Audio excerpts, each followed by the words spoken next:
चकाचौंध से भरे शहर के फुटपाथ पर एक अंधा लड़का हाथ में कटोरा लिए बैठा था, जिसे अपनी जिंदगी गुजारने के लिए भीख मांगनी पड़ती थी।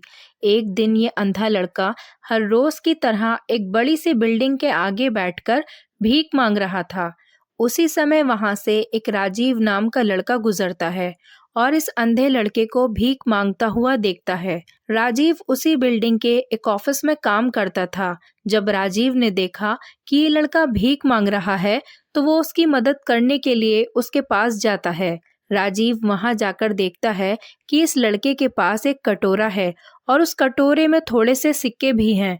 कुछ लोग आते हैं, इस लड़के को पैसे देते हैं और कुछ लोग तो बस उसे देखकर ही चले जाते हैं। राजीव ने ये भी देखा कि इस लड़के के पीछे एक बोर्ड लगा हुआ है, जिस पर लिखा था कि मैं एक अंधा लड़का हूँ, मेरी मदद कीजिए।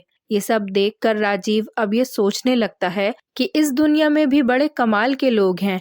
जिसे मदद की जरूरत है, उसकी मदद कोई नहीं करता है। उस बोर्ड पर जो लिखा होता है उसे वो मिटा देता है और उसकी जगह पर कुछ और लिख देता है। अब राजीव कुछ पैसे उस कटोरे में डाल देता है और ऑफिस चला जाता है। फिर राजीव ऑफिस पहुंचता है और हर रोज की तरह अपना काम करता है। शाम को जब वो ऑफिस से अपने घर जाने के लिए निकलता है, तभी उसे वो अंधा लड़का याद आता है।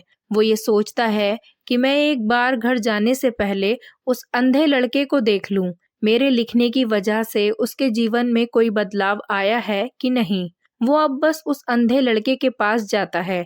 उसके पास पहुंचते ही वो लड़का खड़ा हो जाता है। वो कहता है कि भैया, मैंने आपको आपके आने की आहट से ही पहचान लिया। आप वही हैं ना जो सुबह आए थे और मेरे इस बोर्ड पर कुछ लिख कर गए थे। मैं आपको सिर्फ इतना पूछना चाहता हूँ कि आपने ऐसा क्या लिखा था मेरे बोर्ड पर कि जो भी यहाँ से गुजरता है वो मुझे कुछ न कुछ देकर ही जाता है। राजीव ने कहा कि जो तुम्हारे बोर्ड पर लिखा हुआ था उसे मैंने मिटा दिया। तुम्हारे बोर्ड पर लिखा हुआ था कि मैं एक अंधा लड़का हूँ, मेरी मदद कीजिए। मैंने उसको मिटा दिया और ये लिख दिया कि आज का दिन बहुत खूबसूरत है, लेकिन मैं देख नहीं सकता हूँ।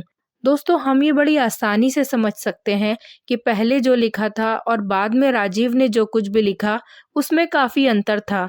राजीव ने जो कुछ भी लिखा था वो एक नई सोच थी और पढ़ने वालों में भी पॉजिटिविटी फैला रही थी।